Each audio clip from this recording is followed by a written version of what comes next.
Bonjour, aujourd'hui nous allons apprendre comment créer un nouveau catalogue. Pour cela, nous allons dans l'interface Lightroom, faisons fichier nouveau catalogue. Nous lui donnons un nom, un emplacement et ainsi nous allons dans le dossier qui a été créé et nous avons deux fichiers qui se créent. La base de données en .r4 et le fichier qui contient les aperçus previews.irdata. Deux autres fichiers temporaires s'ouvrent lorsque Lightroom est actif. Par ailleurs, le dossier paramètres Lightroom a été créé du fait que dans les préférences de Lightroom, nous avons coché à l'onglet paramètres prédéfinis cette case, stocker les paramètres prédéfinis avec ce catalogue. Ainsi, Lightroom redémarre et nous avons actuellement aucune photo dans ce catalogue. Nous voulons en importer à partir d'une carte mémoire qui a été branchée préalablement à notre ordinateur. Si nous voulons que la carte mémoire soit reconnue automatiquement, nous allons dans Lightroom Préférences, dans l'onglet Général, et nous cochons la case Afficher la boîte de dialogue d'importation lorsqu'une carte mémoire est détectée. Ainsi, notre carte mémoire, quand elle sera connectée, ouvrira automatiquement la fenêtre Lightroom d'importation. Nous simulons ceci en faisant Fichier importer des photos et des vidéos. Cette fenêtre comprend trois parties. À gauche, l'emplacement des dossiers pour lesquels nous voulons faire une importation d'images. Au centre, un aperçu des images à importer, et à droite, la destination. Nous avons le choix entre quatre options: copier au format DNG, copier, déplacer, ajouter. Nous allons prendre simplement copier, ce qui ne va pas supprimer nos images sur notre carte image. Là, elles sont toutes sélectionnées. Nous allons les mettre dans un emplacement, en l'occurrence ici, formation Lightroom, dossier image, et créer un dossier par année.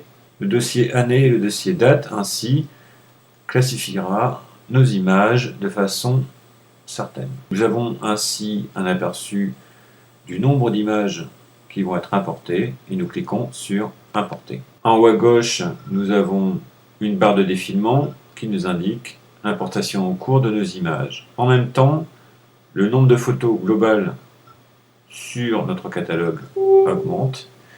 Il atteint donc le chiffre 8. Nous avons une collection temporaire importation précédente qui indique le nombre d'importations. Nous allons maintenant voir un aperçu des différentes fonctionnalités qu'offre Lightroom. Lightroom est organisé sous forme de modules qui sont en haut de votre interface. Nous avons ainsi le module bibliothèque, le module développement, le module carte, le module livre, diaporama, impression web. Il est bien évident que livre, diaporama, impression web sont des modules qui s'intéressent à la diffusion de vos images.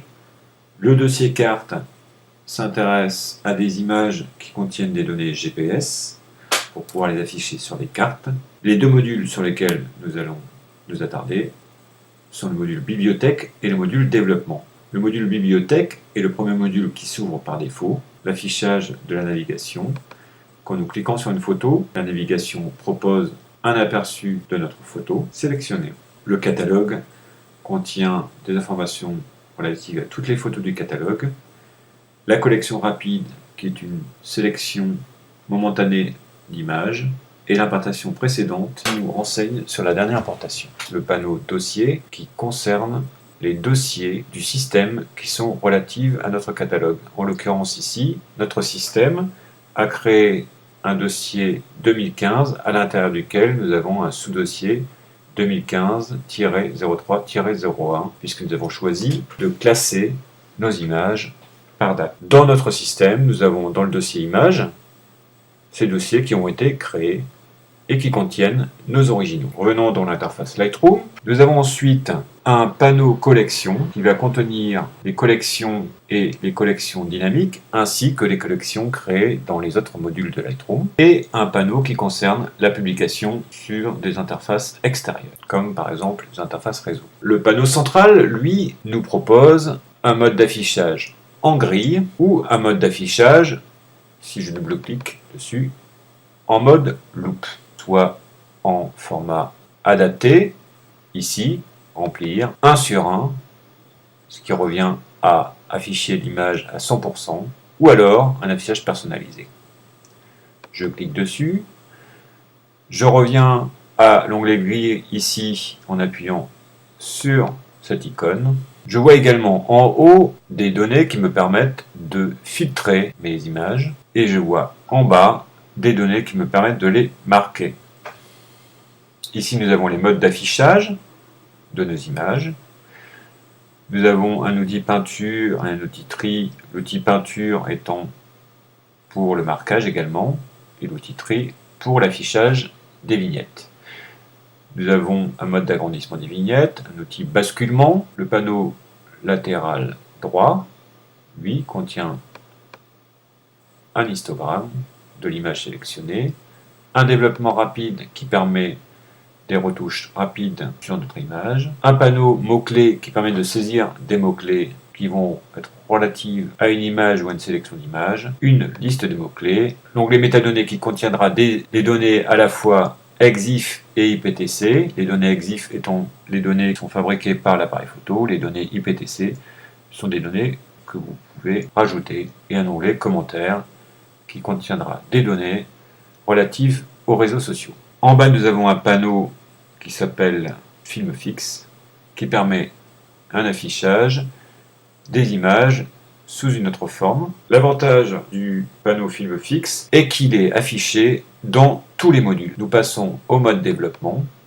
et ce mode développement va nous permettre d'interagir ici à droite sur différentes données qui seront enregistrées dans un fichier de texte XMP qui sera juste à côté de votre image dans son dossier. Le panneau développement se constitue à gauche également d'un panneau navigation, des paramètres prédéfinis qui nous permettent d'appliquer à notre image des paramètres enregistrés ou des paramètres que nous décidons d'enregistrer. L'onglet instantané qui nous permet de faire un instantané de nos réglages. L'historique qui nous permet de remonter en arrière sur nos réglages. Le panneau collection qui nous permet d'accéder à nos collections créées. Dans les paramètres du catalogue, nous avons un onglet important, sauvegarder le catalogue. Ceci concerne le backup du catalogue. Si nous le faisons une fois par semaine à la fermeture de Lightroom, ce ne sera pas suffisant. Il faut le faire à chaque fermeture de Lightroom. Si je fais Lightroom quitter, il va me proposer de sauvegarder mon catalogue. Pour cela, je vais donc sélectionner un emplacement. J'ai décidé de mettre au même niveau, mais que je pourrais forcément mettre sur un autre disque externe que j'appelais Backup. Je vais sauvegarder le catalogue à cet endroit. Il faut cocher les deux onglets, tester l'intégrité avant la sauvegarde et optimiser le catalogue après la sauvegarde. Je fais sauvegarder.